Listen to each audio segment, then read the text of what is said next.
Sejam todos muito bem-vindos ao canal A Bíblia Toda. Eu sou Edgar de Oliveira, tem sido um prazer estar aqui com vocês nessa rede de oração e intercessão que tanto tem nos abençoado.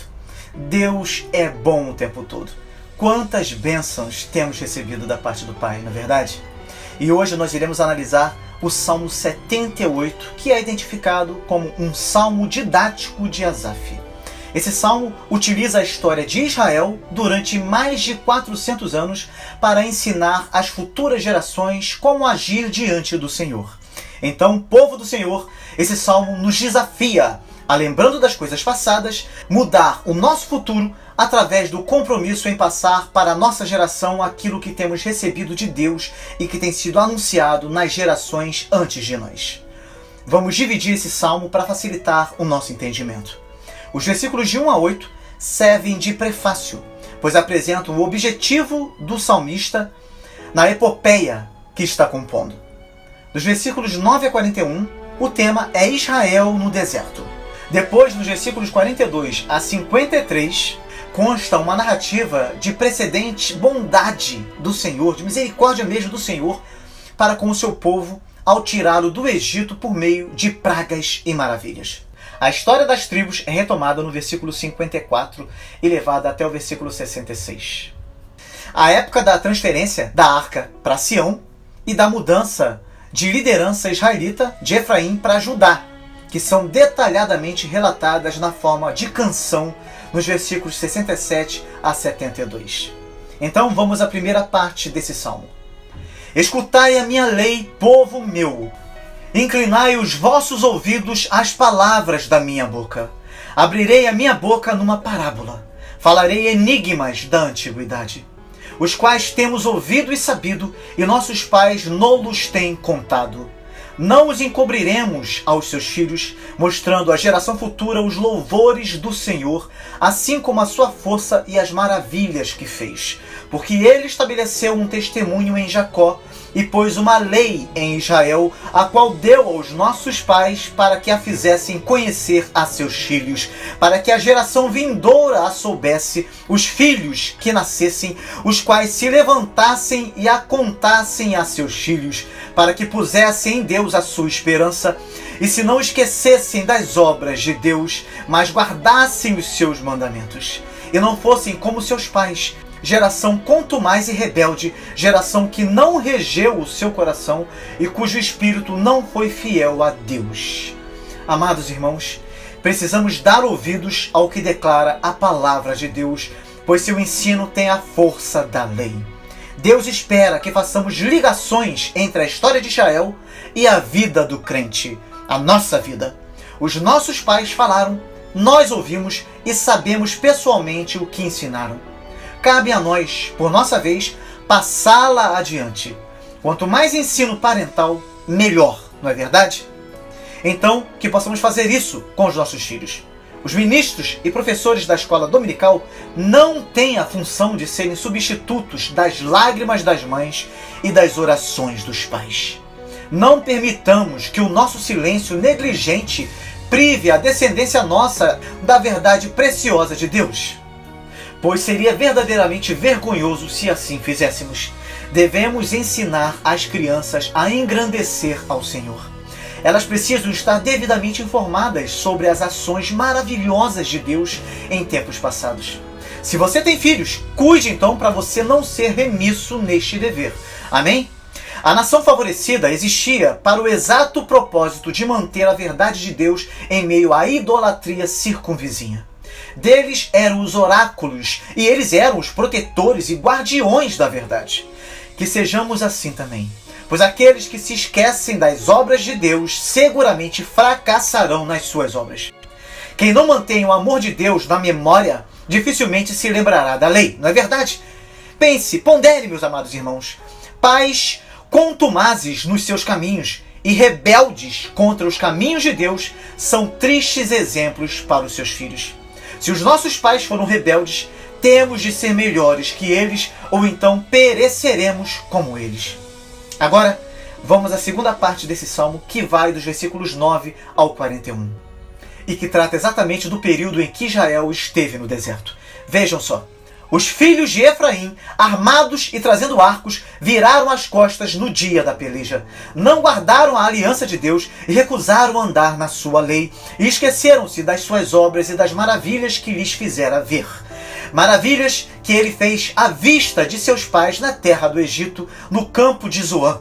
Dividiu o mar e os fez passar por ele, fez com que as águas parassem como num montão. De dia os guiou por uma nuvem e toda a noite por uma luz de fogo. Fendeu as penhas no deserto e deu-lhes de beber como de grandes abismos. Fez sair fontes da rocha e fez correr as águas como rios. E ainda prosseguiram em pecar contra ele, provocando ao Altíssimo na solidão. E tentaram a Deus nos seus corações, pedindo carne para o seu apetite. E falaram contra Deus e disseram: acaso pode Deus preparar-nos uma mesa no deserto? Eis que feriu a penha e águas correram dela. Rebentaram ribeiros em abundância. Poderá também dar-nos pão ou preparar carne para o seu povo?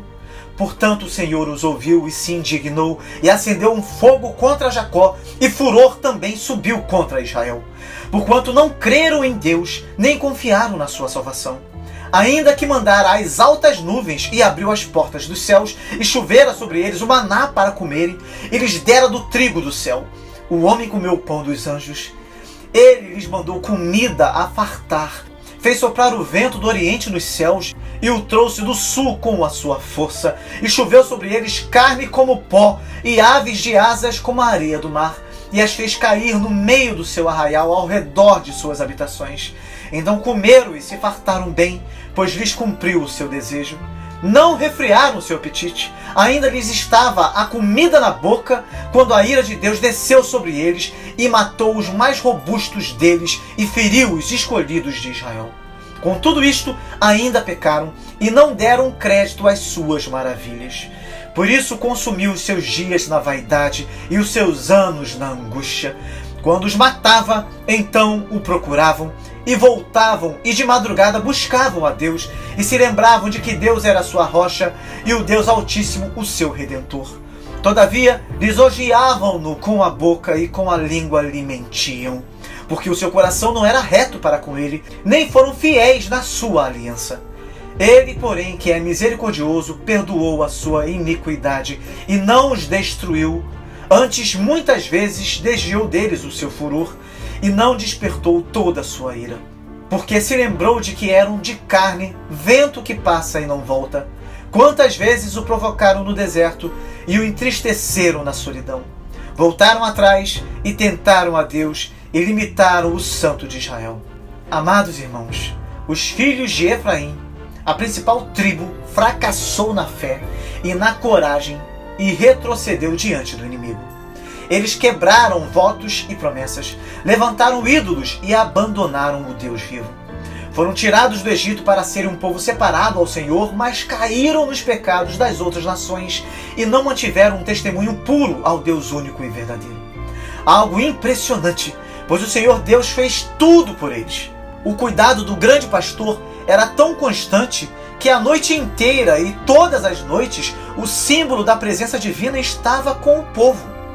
Devemos considerar o seguinte, meus irmãos: o nosso Deus permanece nos guiando diariamente e tem sido tudo aquilo de que necessitamos. Portanto, seremos infiéis a Ele como esse povo foi? É assim que retribuiremos o bem que Ele nos tem feito? Que a nossa resposta seja sempre um sonoro não. Caudalosos rios de amor têm jorrado para nós no nosso deserto. Vejam o que esse salmo está nos dizendo, meus irmãos. A bondade de Deus foi abusada pelo seu próprio povo. Embora o povo estivesse em posição de dependência óbvia em Deus, viajando pelo deserto, onde o solo não dava sustento, ele provocou a Deus de diversas maneiras. Provocou o ciúme de Deus, correndo atrás de deuses falsos. Provocou a ira, desafiando-lhe o poder, difamando-lhe o amor e rebelando-se contra a vontade divina. O povo foi agraciado acima de todas as nações, mas era mal agradecido. O céu gotejou o maná e as pessoas murmuraram. As pedras lhes deram rios e eles responderam com inundações de maldade. Nisso, como em um espelho, nós nos vemos. Essa é a pura verdade. Nós nos vemos. Isso nos deveria fazer corar de vergonha. Israel no deserto representou, como em um teatro, toda a história do comportamento dos homens para com o seu Deus. Nós não somos melhores que eles, de forma alguma. Os pecadores no deserto queriam que o Senhor mudasse os seus sábios procedimentos para adaptá-los aos caprichos deles. E não é assim que temos agido muitas vezes, meus irmãos. Sejamos sinceros com o Senhor. É por isso que o texto diz que eles o tentaram. O pecado começou no coração, mas logo alcançou a língua. O que a princípio desejaram silenciosamente, logo passaram a exigir ruidosamente com ameaças indiretas e repreensões. Amados irmãos, compreendo que não crer em Deus é o mesmo que difamá-lo. Quem não está contente fala contra a providência de Deus, mesmo quando ele diariamente o carrega de benefícios. O povo agiu como se o maná não fosse nada, como se só comida animal fosse o verdadeiro alimento para os homens. Quanto engano, quanta ingratidão! Lemos esse salmo e algo remexe dentro de nós. Rapidamente, acusamos nossos antepassados, não é assim? Porém, devemos ter todo cuidado, porque nós também os imitamos nesse comportamento insensato. Cada nova dificuldade provoca renovada incredulidade.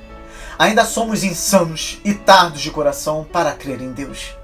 Por essa causa, o Senhor fica muitas vezes irado conosco e nos castiga com severidade.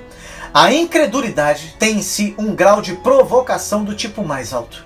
O que a incredulidade do povo gerou foi a morte de muitos deles. E diante da morte, como vira-latas açoitados, eles lamberam os pés do seu Senhor. Obedeceram somente enquanto sentiam o chicote sobre os lombos. Duros são os corações que só a morte comove. Enquanto milhares de pessoas morriam por todos os lados, os israelitas ficavam repentinamente religiosos e bonzinhos à porta do tabernáculo, como ovelhas que correm em massa enquanto o cão pastor as dirige, mas se espalham e vagueiam assim que o pastor assobia para que ele pare. Quem não seria santo quando a peste está assolando? Pensem bem nisso. Até mesmo os perversos chamam o ministro quando estão no leito de morte. Desta forma, os pecadores prestam homenagem involuntária ao poder do direito e à supremacia de Deus, mas a homenagem hipócrita é de pouco valor à vista do grande juiz. Deus conhece todas as coisas. A adoração verbal é extremamente abominável a Deus quando dissociada do coração. Há reis que gostam de lisonja, mas o Rei dos Reis a detesta. Este salmo nos mostra que o discurso sobre as coisas espirituais era hipocrisia, o louvor mero vento e a oração uma fraude. Todo ladrão chora de arrependimento quando pensa que o juiz ficará comovido a ponto de libertá-lo sem multa ou outra consequência. E mesmo diante da frieza do povo, Deus foi misericordioso. Pois é, meus irmãos, Deus foi misericordioso, assim como tem sido misericordioso com cada um de nós. As misericórdias do Senhor são a causa de não sermos consumidos, porque as suas misericórdias não têm fim, renovam-se a cada manhã. Mas cuidado, meus irmãos, com esse texto, pois muitos se enganam e acham que podem fazer o que quiser, porque Deus será sempre misericordioso, e nós precisamos compreender a Bíblia toda, de acordo com tudo aquilo que ela ensina, não apenas com um versículo isolado. Sim, as misericórdias do Senhor são a causa de não sermos consumidos, porque as misericórdias do Senhor não têm fim, se renovam a cada manhã. Mas cuidado, meus irmãos, porque esse texto mesmo está nos dizendo que as suas misericórdias chegaram no limite e ele começou a dizimar o povo, de forma direta, sem manifestar sua misericórdia. Isso acabamos de ver, acabamos de ler. Então Deus tem um tempo determinado para a manifestação da sua misericórdia. Mas quando a misericórdia chega no seu ápice, quando o tempo da iniquidade chega no seu limite, Deus age com juízo e ele haverá de agir assim com a humanidade ímpia, que até aquele dia, o dia do grande juízo, não tiver se arrependido, não tiver voltado para Deus, humilhando-se a si mesmo e procurando se religar com ele. Quem não agir dessa forma será julgado, pois o tempo de misericórdia terá chegado ao final. Chegamos agora à terceira parte desse salmo, que vai dos versículos 42 a 53 e trata da narrativa da precedente bondade do Senhor para com o seu povo, quando Deus o tirou do Egito por meio de pragas e maravilhas. Vejam só que texto impressionante. Não se lembraram do poder da sua mão, nem do dia em que os livrou do adversário, como operou os seus sinais no Egito e as suas maravilhas no campo de Zoan, e converteu em sangue os seus rios e as suas correntes, para que não pudessem beber, e lhes mandou enxames de moscas que os consumiram e rãs que os destruíram. Deu também ao pulgão a sua novidade e ao seu trabalho aos gafanhotos. Destruiu as suas vinhas com saraiva e os seus sicômoros com pedrisco. Também entregou o seu gado à saraiva e aos coriscos os seus rebanhos, e atirou para o meio deles, quais mensageiros de males, o ardor da sua ira, furor, indignação e angústia.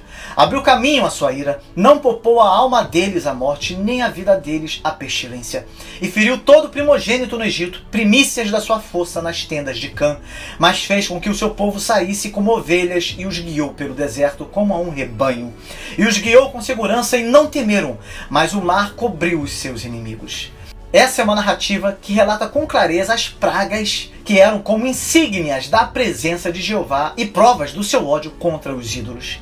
Esses atos instrutivos de poder foram feitos à vista de todos, como as placas de sinalização são colocadas para serem vistas pelos que estão longe e pelos que estão perto. Os milagres foram feitos em todo o território egípcio, não apenas nas cidades, mas também nas regiões mais seletas e antigas da nação orgulhosa. Este fato os israelitas não deveriam ter esquecido, pois eram o povo favorecido para quem estas ações memoráveis foram executadas. O rio Nilo era a vitalidade do Egito, o seu verdadeiro sangue vital, mas sob as ordens de Deus tornou-se uma correnteza de maldição. Cada gota era um horror, um veneno para se beber e um terror para se ver. Criaturas pequenas podem se tornar grandes atormentadoras. Piolhos, besouros, mosquitos, marimbondos, vespas e moscardos arremeteram em batalhões cruéis e atormentaram os pecadores do Egito sem misericórdia. As mais minúsculas pragas são as maiores. Que espada ou lança poderia lutar contra esses bandos inumeráveis? Não só a terra e o ar enviaram exércitos, mas a água também contribuiu com as suas legiões de asco. Parece que primeiro o Nilo se tornou nauseabundo e depois foi levado a sair totalmente do seu leito, rastejando-se e saltando na forma de rãs. Depois, diferentes espécies de gafanhotos devoradores comeram toda a árvore e relva verde. O que um não comia, o outro comia. Não era comum haver geada, mas Jeová não respeita as leis da natureza, meus irmãos, quando os homens não seguem as leis morais divinas. Observe que os céus obedecem ao seu Senhor e disponibilizam as suas reservas de granizo. Repare também que o clima inconstante é igualmente servil à vontade divina. Que granizo forte deve ter sido aquele para abater bois e outros animais grandes, não é verdade? Deus normalmente protege os animais de tal destruição, mas aqui ele retirou a proteção e os abandonou. Estando o fogo mesclado com a saraiva, correu rente ao chão e atingiu o gado menor. Que tempestade deve ter sido! Os efeitos foram muito terríveis nas plantas, mas ver os pobres animais irracionais feridos seria de partir o coração. Mais duro que o diamante é o coração que depois de anos se esquece de tudo que o Senhor fez e interrompe a sua lealdade a Ele. Depois de tudo isso, uma doença atroz encheu a terra de incontáveis funerais. Jeová feriu todo o primogênito no Egito, mas fez com que o seu povo saísse como ovelhas e os guiou pelo deserto como a um rebanho. Agora chegamos à quarta divisão desse salmo. Vocês verão que a história das tribos será retomada até o versículo 66. E os guiou com segurança, que não temeram, mas o mar cobriu os seus inimigos. E os trouxe até ao termo do seu santuário, até este monte que a sua destra adquiriu. E expulsou os gentios de diante deles, e lhes dividiu uma herança por linha, e fez habitar em suas tendas as tribos de Israel. Contudo tentaram e provocaram o Deus Altíssimo, e não guardaram os seus testemunhos, mas retiraram-se para trás, e portaram-se infielmente como seus pais, viraram-se como um arco enganoso, pois o provocaram a ira com os seus altos, e moveram o seu zelo com as suas imagens de escultura. Deus ouviu isto e se indignou, e aborreceu a Israel sobremodo. Por isso desamparou o tabernáculo em Siló, a tenda que estabeleceu entre os homens, e deu a sua força ao cativeiro e a sua glória à mão do inimigo. E entregou o seu povo à espada e se enfureceu contra a sua herança. O fogo consumiu os seus jovens e as suas moças não foram dadas em casamento. Os seus sacerdotes caíram à espada e as suas viúvas não fizeram lamentação. Então o Senhor despertou como quem acaba de dormir, como um valente que se alegra com o vinho, e feriu os seus adversários por detrás e pô-los em perpétuo desprezo. Deus guiou o seu povo em segurança, mas o mar cobriu os seus inimigos. Louvado seja o Senhor, que dessa forma livrou eficazmente a nação dos eleitos. Guiou-os até a fronteira da Terra Santa, onde desejava que o tabernáculo se tornasse o símbolo permanente da sua morada entre o povo. Não os deixou a meio caminho na viagem para a herança. O seu poder e sabedoria preservaram a nação até que as palmeiras de Jericó entrassem no campo de visão do outro lado do rio. E então não os abandonou, mas continuou guiando-os até que estivesse na região em torno de Sião, que viria a ser o lugar central do culto prestado a ele. Este monte o Senhor comprara outrora pelo sacrifício de Isaque, símbolo adequado do sacrifício maior que no devido tempo viria a ser apresentado ali. Esse monte também foi resgatado por poder, quando a mão direita do Senhor capacitou os homens valorosos a ferir os jebuseus e a tomar o monte sagrado dos cananeus insultantes. Não só os exércitos foram derrotados, mas todos os povos foram deslocados. A iniquidade dos cananeus estava cheia. As suas depravações os fizeram apodrecer sobre a terra. Por isso, a terra comeu os seus habitantes. Os vespões os atormentaram, a peste os destruiu e a espada das tribos completou a execução, para a qual a justiça do céu, há muito provocada, por fim os sentenciara. O Senhor foi o verdadeiro conquistador de Canaã, meus irmãos. Assim, os eleitos de Deus desfrutaram a proteção segura do Senhor dos Exércitos, até a região fronteiriça da morte e pelo rio, até ao monte do Senhor em glória. O povo adquirido alcançará com segurança a herança adquirida. O povo favorecido entrou em uma casa mobiliada, encontrou a despensa abastecida, pois se alimentou do trigo que já estava nos campos e as habitações nas quais poderiam morar já estavam construídas. É assim que um povo entra na sorte de outros povos. No entanto, a mudança de condição não alterou a forma de agir do povo rebelde. As pessoas deixaram os hábitos nômades, mas não a tendência para perambular longe de Deus.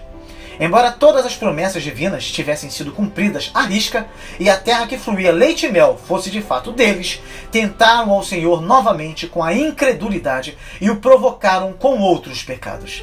Fabricaram símbolos do Deus invisível, porque almejavam algo tangível e visível ao qual pudessem mostrar reverência. Esse também é o pecado gritante dos tempos atuais. Não estamos ouvindo e vendo o aumento da superstição? É claro que sim. Imagens, quadros, crucifixos e muitas coisas visíveis são tidas em honra religiosa. Muito pior que isso, os homens hoje em dia cultuam o que comem e chamam de Deus o que lhes passa pela barriga e dali vai para lugares mais escusos ainda. Com certeza o Senhor é muito paciente. Do contrário, ele visitaria a terra por causa desta pior e mais ignóbil forma de idolatria. Ele é um Deus zeloso que detesta ver-se desonrado por qualquer forma de repreensão que possa vir das mãos do homem. Vejam, amados do Senhor, o resultado da rebeldia. A glória divina não se revelaria mais em Siló. Ele a abandonou para tornar-se uma ruína completa. À porta dessa tenda foram cometidos pecados vergonhosos e ao redor haviam sido adorados ídolos. Por isso a glória partiu e o termo Icabô foi soado como palavra de terror em relação a Siló e a tribo de Efraim. Assim, o castiçal pode ser removido ainda que a vela não esteja apagada. Tenhamos muito cuidado.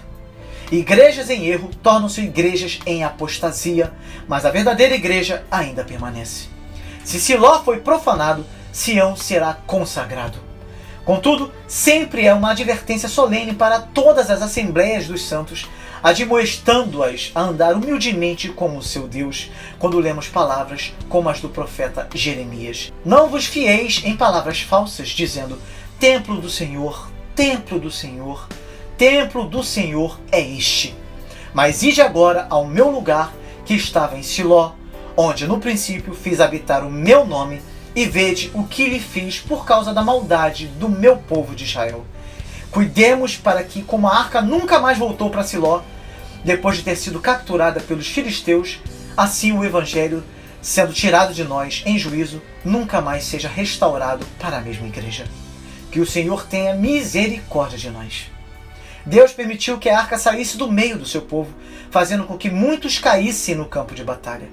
Mas apesar disso, Deus agiu com misericórdia. Deus se lançou contra os inimigos e os fez cambalear sob golpes inumeráveis. De cidade em cidade, a arca agiu como vingança em vez de troféu. Em todo lugar, os falsos deuses caíram indefesos perante ela. Os povos do Oriente não são muito sofisticados. Há razão para supor que, para muitos, hemorroidas era assunto insultuoso para os filisteus, como também foram as derrotas frequentes sofridas diante de Israel, até que por fim foram esmagados irremediavelmente.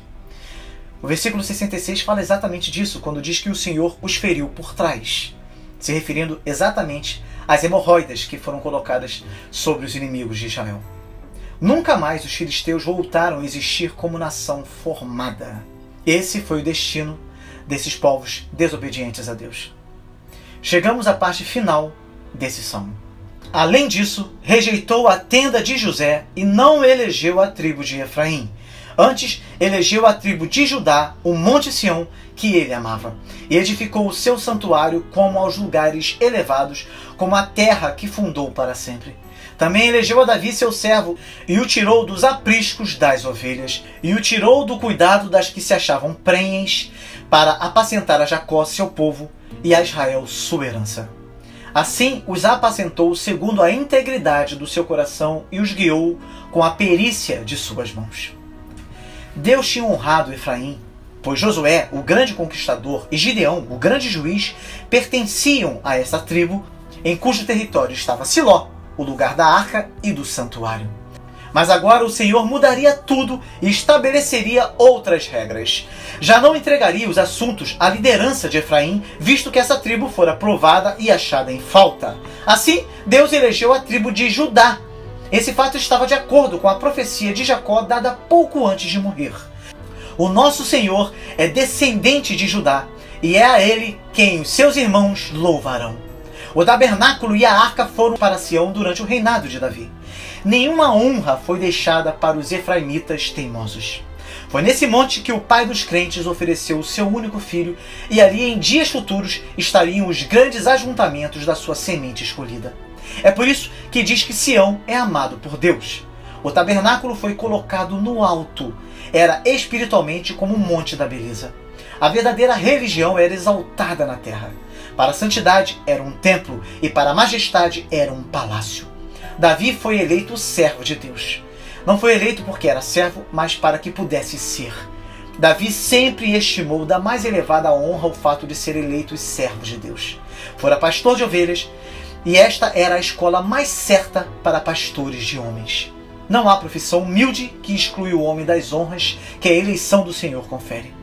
O Senhor não vê como o homem.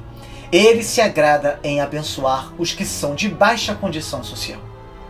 Davi era reto diante de Deus, e em seu coração nunca se desviou do culto obediente a Jeová. Independente de suas faltas, ele era genuinamente sincero na lealdade e submissão ao superior rei de Israel. Apacentou o rebanho de Deus com um coração honesto. No reinado de Davi, o reino judaico subiu pela primeira vez à posição de honra entre as nações e exerceu influência sobre as nações vizinhas. Concluindo o salmo, que descreve condições variadas da nação eleita, ficamos alegres que termine tão pacificamente, tendo silenciado todos os barulhos de tumultos ou de ritos pecadores. Que possamos caminhar com consciência de que precisamos ter em nossa vida menos pecado e mais graça em relação ao que a história de Israel mostrou. Amém, meus irmãos? Possamos nós finalizá-la sob a orientação firme e segura do grande pastor das ovelhas. Que todo o rebanho do bom pastor diga amém. Amém, amados irmãos? Glória a Deus, que salmo maravilhoso, não é verdade? Aproveitem agora para colocar seus pedidos de oração nos comentários para que possamos continuar orando durante a semana também. Ore comigo. Senhor nosso Deus, que possamos trazer à nossa memória tudo aquilo que o Senhor já realizou e que os teus grandes feitos aqueçam sempre o nosso coração e nos leve a declarar a tua bondade e a tua justiça, principalmente em nossa própria casa. Que sejamos obedientes e tenhamos sempre o compromisso de honrar o Senhor, fazendo com que o teu nome seja conhecido e que as tuas maravilhas nunca sejam esquecidas.